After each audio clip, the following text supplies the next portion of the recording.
Today I have a rather interesting message. It feels like it covers two different overlapping timelines. It's a little bit complicated for me to read, but it begins with a note of encouragement. And it's probably something you've heard before and you might not like hearing it, but today Spirit is asking you to look back on your life and all that you've achieved from a different perspective. I sense that you're a person who feels behind materially. Maybe you're looking around at your friends who are doing all of the successful things that you feel like you expected yourself to do by this time.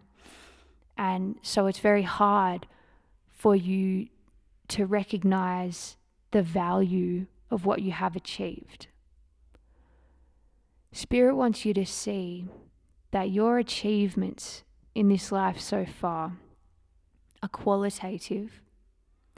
Obviously, I can hear you saying obviously, it's something you already know, but there's something to be understood about the magic of this energy and of these invisible gains. What they mean are that you garner a type of strength that no other person has. And again, I can feel you saying, well, that's all well and good, but what about the compensation, right? And I completely resonate with that. But this is where the timeline aspect comes in. So I'm just going to explain a little bit more why what you've achieved in this life is deeply valuable, even if it's not quantifiable and it hasn't been paid back directly yet. So the first thing we need to get out of the way is that you understand wholeheartedly what this value means. I'm starting to sense that you actually can tell, you can feel that everything you've done in this life has a quality to it that you have gained something from. And it might be quite subtle and masked because it isn't in the physical. But what it is first of all a pattern of habit that you have deeply ingrained in your system that has strength, fortitude behind it. This is a signal that is witnessed by Spirit. I can't tell you why it hasn't been rewarded yet. That doesn't make sense to me, but maybe as I continue to channel, that will become clearer. What it feels like is the capacity to fall down and get back up again will eventually leave you as the last man standing. It's kind of like the hare and the tortoise, right? Slow and steady wins the race. But there's a sense that in this process of falling down and getting back up again, you are building a spiritual currency, and that is being taken note of somewhere, somehow. At the same time, while you're doing this, you, as the observer of yourself, are witnessing this happen, and this creates a kind of trust that is unbreakable. You can't take that away from somebody. You can take away money, awards, achievements, material goods. And if you're realistic with yourself, you look at those people around you in your life who you might feel not jealous of, but a comparison. Maybe you feel embarrassed beside them. And imagine these people having the things that they have taken away. How would they handle it? They don't have the strength that you have gifted yourself through this repeated experience of falling down and getting back up. If there was an apocalypse, these people would be the first to go, and you would survive like a warrior because you're already living in an apocalypse. And that's something important to recognize, because at the end of this life, when everything fades away and all you have is your spirit, you have the tally in your spirit. And that is incredibly important at this time on earth. Again, I can't explain why that's important, but I can tell you that the feeling I'm getting as I'm channeling is deeply profound, and as if by the end of your life, you're going to understand why you went through it this way. Now, this is where we get into the timeline thing, because all the way leading up to this, I can feel you going, yes, it's all well and good. I understand. But that doesn't mean anything if we live in a material world. I know what I deserve, right? I can tell that you know what you deserve.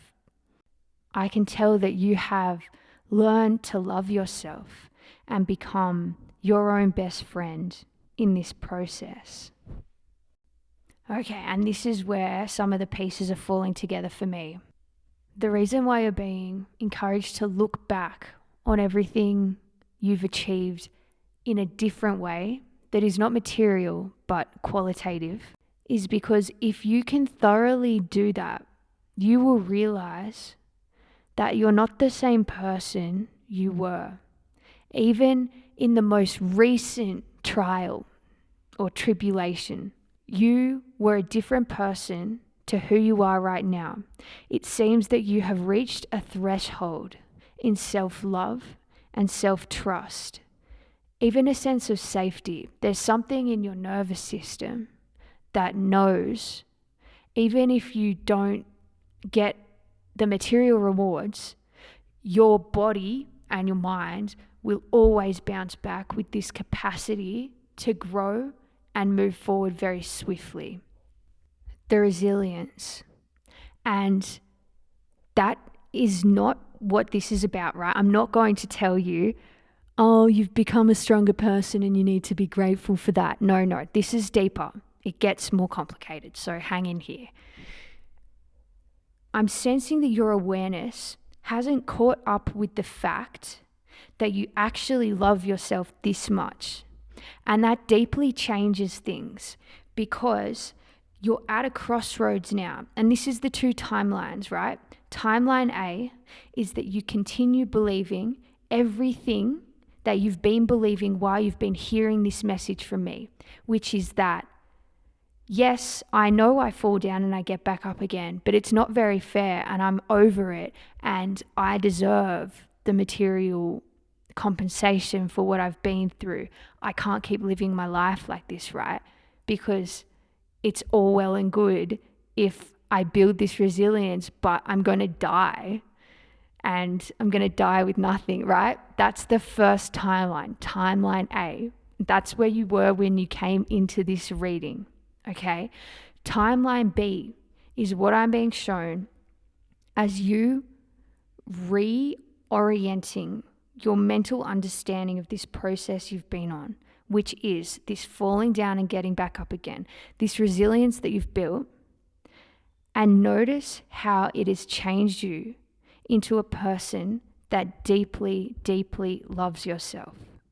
Recognize that this change opens you to the genuine deservingness that has nothing to do with what's right and what's fair. It has nothing to do with the fact that, it feels like God wasn't there for any of your life. Nobody was watching over you.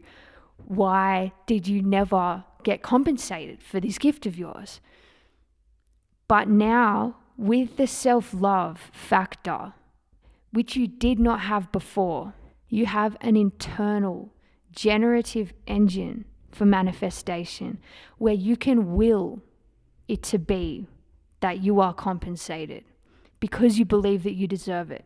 And this is the part that you're not seeing or you hadn't seen yet. Prior to now, you had a story that said, yes, I know I'm a good person. Yes, I know I deserve this, but it's been so unfair and things are just different for me. I don't get the rewards. And what Spirit wants you to see is now you don't need to wait on anything outside of you to give you these things. You don't need to wait on luck. You don't need to brace for bad luck. And what's uncomfortable to hear, but I think will strike as truth, is that because of the lack of self-love that you had going through all of this, that was attracting these events that were unfair, unjust, unlucky. there was a part of your psyche that was manifesting them subconsciously because of your lack of value and self-belief. That doesn't have to be something you created yourself. That's not your fault. It's part of your conditioning. It could be part of your ancestry. But it feels like you've done enough self-work that that thing isn't there anymore. It's like a cloud has been lifted from above you and you haven't noticed yet because you've been walking around underneath it for your whole life. It's like those experiments they do on dogs. I think they call it Pavlovian training, where or rats, where they put the rat in a cage for an amount of time, and then once they take the cage away, the rat stays within the perimeters of where the cage was, even though there is no cage. It's like that. There's just a tiny, subtle adjustment in the angle of how you're seeing yourself and your life and your experiences, where now that thing, the exact thing that was generating the bad luck, is now gone and you are safe.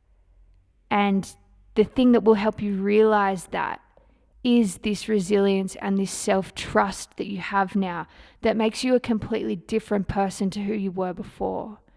And while I'm not going to tell you that things are going to be amazing and that you're going to get everything you desire, I can see that there's a timeline available to you that includes all of the material gifts and rewards that you started to ingrain a belief or a conditioning in yourself to think that these just aren't for you, or it's just never going to happen for you in this life. That's a trauma response. And even though you have been unlucky, maybe more times than is humanly possible to conceive of, there has been a change, and it's a change that you're not noticing yet. And I actually think this is greater confirmation than just a hope call reading that tells you everything is going to change, because I can feel that you've gone through that cycle of really believing and having hope and faith. That's not good for you. A person like you can't be naive about your hope. It's better for you to understand that the capacity remains for you to will this all on your own through force, sheer force. None of the usual manifesting methods. They just work different for you. And so it's better if those things can magically come in on the side, but if you can do the tasks that you know will generate the material goods at this point, knowing that you're now stable enough to do that, and it might feel like you're late in the game or you're starting fresh as a new beginner at something, but if you just start and you do what you have to do, those magical things can happen on the side, but you don't have to rely on them, and you don't have to feel like you're burdened by spirit, by the universe, and that you're in its hands, because you're not. You're in your own hands, and that's what you've learned through this experience of falling down and getting back up again. So I think I'm just kind of repeating myself in a loop now, so I'm going to leave it there, but let's recap. Look back on everything you've done and recognize how you have built a spirit of resilience and trust and self-love. Realize how real that is and how nothing can take that away from you. It's a form of currency. And realize that now, because you have that, you're stable enough to commence working on something that won't take you very long, because you've condensed the wisdom, right? All of this time has turned into consolidated wisdom and willpower. And you still have the power to get back up again and to build something for yourself that you deserve. And once you do this, once you realize this, you will notice that the old story you had about yourself being just different and being unlucky is actually untrue. It can be changed, and you're in a space now where you have the opportunity to do that. So that's pretty special.